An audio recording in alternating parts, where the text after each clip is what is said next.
It's only in the darkest of night that the smallest of lights can shine the brightest. And that's where we're at, you know, like we have Bitcoin, it's deployed, it's decentralized, it works, it's robust, its cryptography is sophisticated, like it's only up and to the right, like we're winning, you know, and every single day more people get on our system and more people leave their system. Our system offers hope and theirs offers despondency. For me, like it's not dark at all anymore. We're moving towards the dawn of a new humanity where we can truly be free of all of the isms of the past and open ourselves up to a totally new world, you know, and the internet itself is in the process of rebuilding itself on robust, decentralized cryptographic protocols that will become the fundamental substrate of the future. So whether it takes 30 or 300 years, I don't know, but we're moving into a new era and age where people have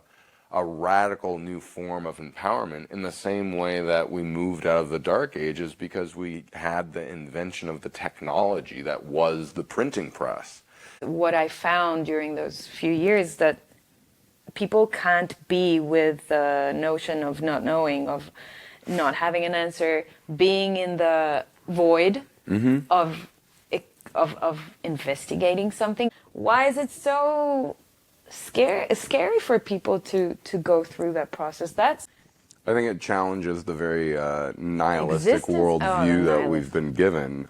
Like if it turns out that what we think to be true, and that's like, you know, there is no purpose, there's no reasoning, there's no God, like there are higher powers that tell us what to do. If we obey them, we'll live a safe and happy life. With great pleasure, I'd like to introduce my sponsors. They help me fulfill my mission of spreading truth, freedom, and sovereignty. You're the Voice is brought to you by Trezor, the original Bitcoin hardware wallet company pioneering the development of self-custody for crypto assets since 2013, empowering individuals with an open-source device, enabling beginners and experts to easily and securely hold their coins.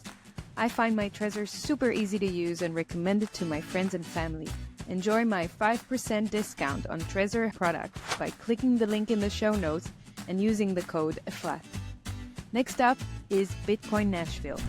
If you're like me, sick of the globalists and central banks robbing you blind through excessive money printing, you need to be at Bitcoin 2024 in Nashville.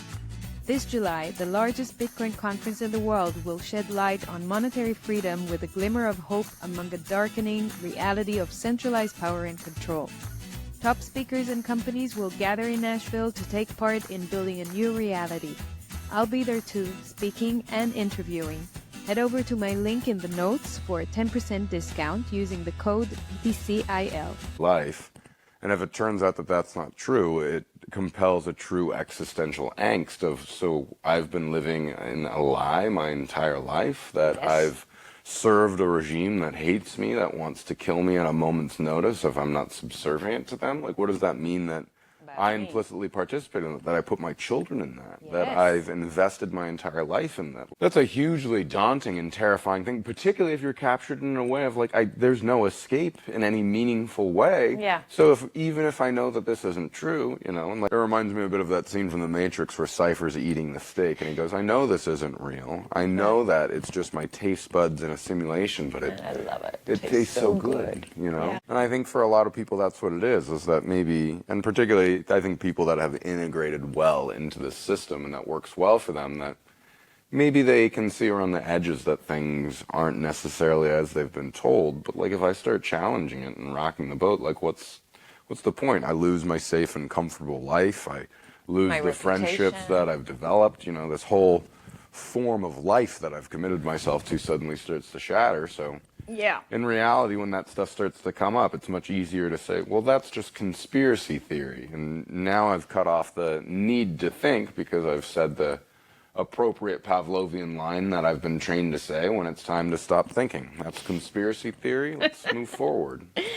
Yes. Follow that thread. Be curious. Ask yourself the question deep enough to reason your way through it. Is it actually possible that we could have been given experimental medication, not for any deep, crazy conspiracy theory or cabal, but maybe it's as simple and banal as that These are corrupt people that want to make money.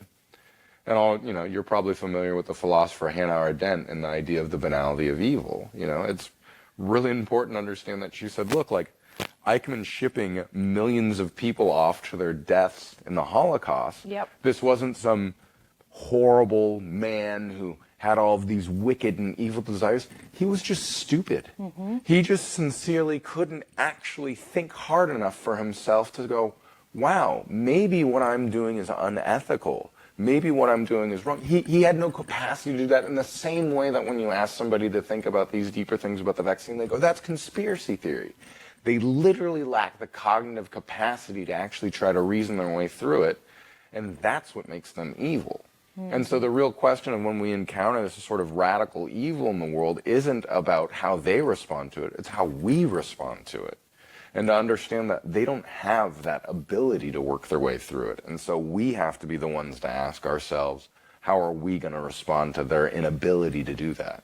And I think most of us are doing that with things like refusing to have taken the jabs, with choosing to put our money into Bitcoin, with choosing to grow our own food, with understanding that the additives that they're putting into these beauty and makeup products are actually designed to destroy parts of our body so we can't reproduce. And again, it seems like it's so maniacal. How could somebody do something so evil? Yeah. Because they can make money. And I'm sorry, like, I wish there was some big, sophisticated agenda. Yeah. But it truly is that That's they can simple, make yeah. some money off of it.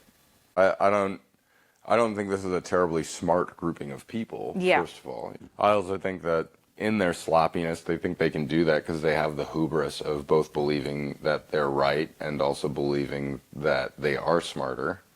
And, you know, it's just sort of an ironic twist of fate that Yes. in that hubris that they would unveil their cards so readily and openly because they believe that we all are that same cattle that they Yes. have bred us to be, and Yes. they don't realize that some of us remember that that's not who we actually are.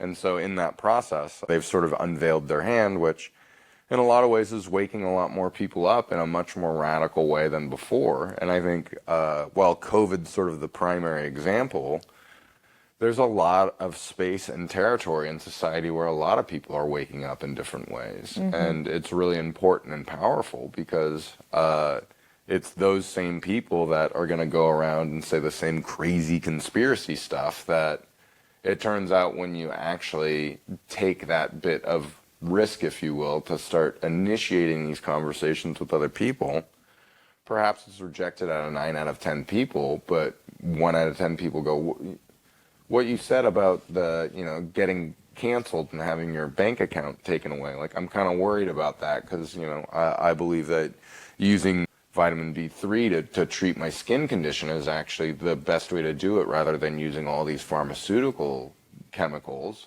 And I'm afraid that they'll cancel me for that at some point in time. You know, and you go, great, let me help you. There's a pathway here. I think it's really important that, like, as they create this sort of digital panopticon in cages, there's going to be people that, like, on the way in, they go, oh shit, like, we're actually going into the camps. Hopefully there's a contingency of us that are going to be on the outside being like, there's a hole that we've made in the fence and you can fucking run for it. But, like, you got to do it. And I get it's a risk and they could catch you on your way, but, like, this is on you. There is a moment that you can take the responsibility onto yourself to try to extricate yourself from the system, but there's a risk to it. Yep. You know, it's not going to be free and it's not going to be easy, but it's possible. And it's only if you want it. Or you can trust if you go in there that they're going to give you a kind of safety and security that will really serve you. But I think you can see what the results of that actually are.